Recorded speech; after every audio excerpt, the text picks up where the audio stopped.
In a nutshell, it's a story about how an egotistical jerk plots his revenge against the school belle. Said girl has ruthlessly rejected his marriage proposal back when they still used to be kids and thus hurt the boy's feelings a lot. Soon upon reaching high school, Masamune becomes confused and flabbergasted after running into his childhood sweetheart named Adagaki from 8 years ago. Meanwhile, Adagaki fails to recognize him, since back then, he used to be quite a chubby little kid.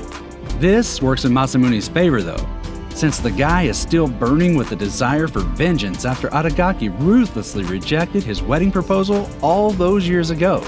With that line of thought, Masamune soon hatches a plan to first manipulate Adagaki into becoming infatuated with him. Later, once she can't help but crave for Masamune's attention, he will simply dump her in the same humiliating way she rejected him all those years ago.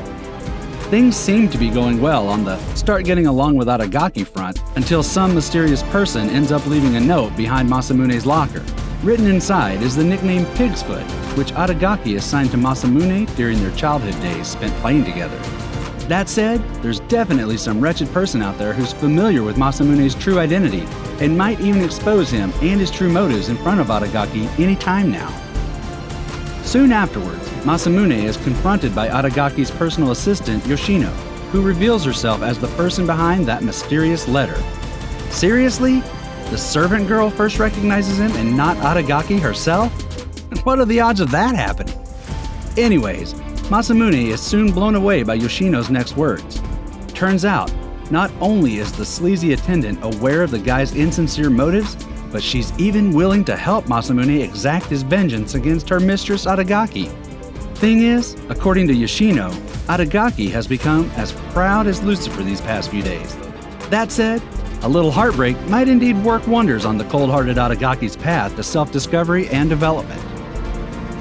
Fast forward a bit, and the sneaky attendant has already tricked her mistress Adagaki into going on a date with Masamune. Things are running smoothly, and the two even head to a shopping mall during their time together. Regrettably, Masamune soon mistakenly barges into the changing room and witnesses Adagaki undressing herself. This, of course, earns him a sucker punch straight to the face, and so the poor fellow is put out of commission for quite a while. What's cute, though, is how Masamune discovers himself lying on Adagaki's warm lap upon waking up. Surely, even the cruel princess has a spark of warmth left inside her otherwise ice-cold heart. A few days pass by until both Masamune and Adagaki head out yet again for a brief walk.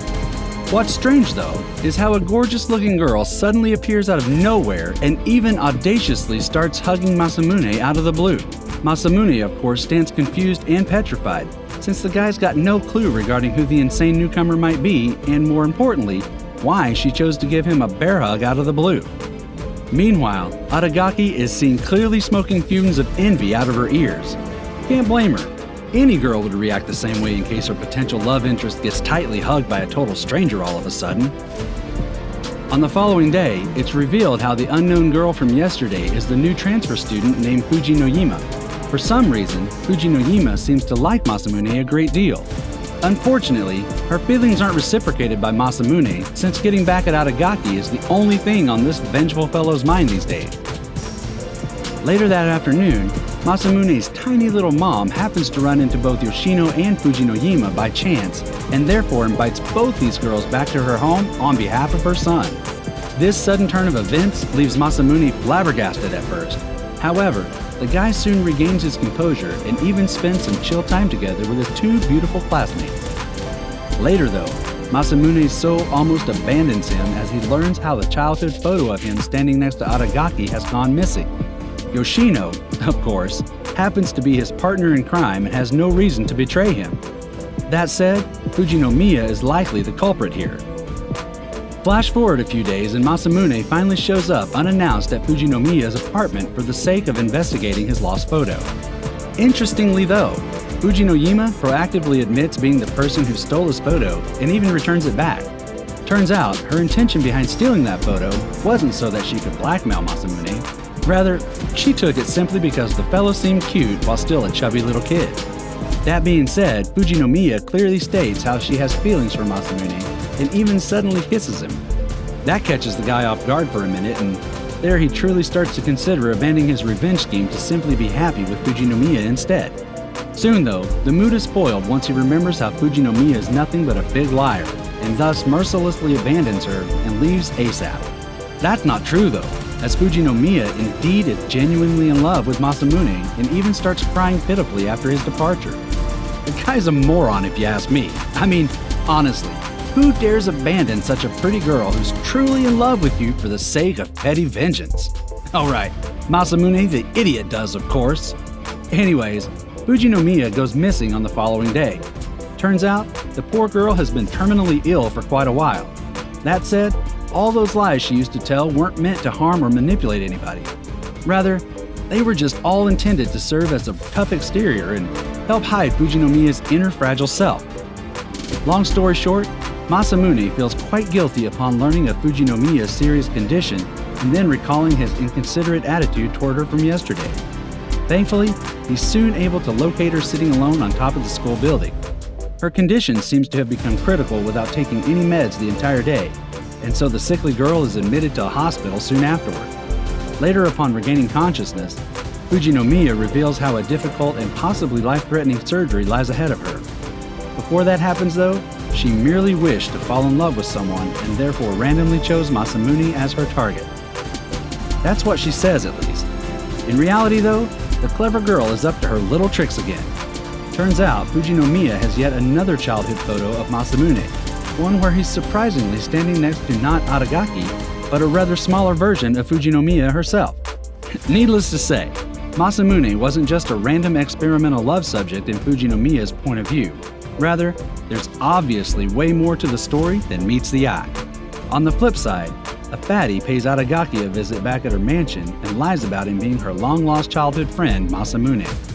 What's funny, though, is how Adagaki not just falls for the lie, but even starts to hang around the fake Masamune more often. What's even crazier is how the fake fella soon receives recognition from Adagaki's grandfather and is therefore instantly declared as Adagaki's future husband. Masamune, of course, goes nuts upon seeing his target of revenge become smitten over a mere fatty.